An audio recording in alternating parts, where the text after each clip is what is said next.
Okay, friends, I'm sharing with you one of my favorite appetizers to make. They're called Naughty Hammy Sammies. There's a link in my profile for the specific recipe. Cut your Parker House rolls in half after they've thawed, but they are unbaked. Then you're going to flip them back into the pan, take off the top parts of the rolls. I just piece them together like puzzle pieces. That's like the most intense part of this entire recipe. Then over on the side on your stovetop, you're going to heat up some brown sugar, mustard. I added in some minced dried onions. Once that's all gooey, you're going to spread a little bit on the rolls. Then you're going to top with shaved ham from the deli.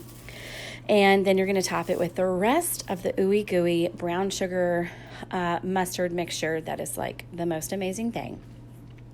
Put your puzzle pieces of your rolls back on top and then melt some butter with poppy seeds and drizzle on top.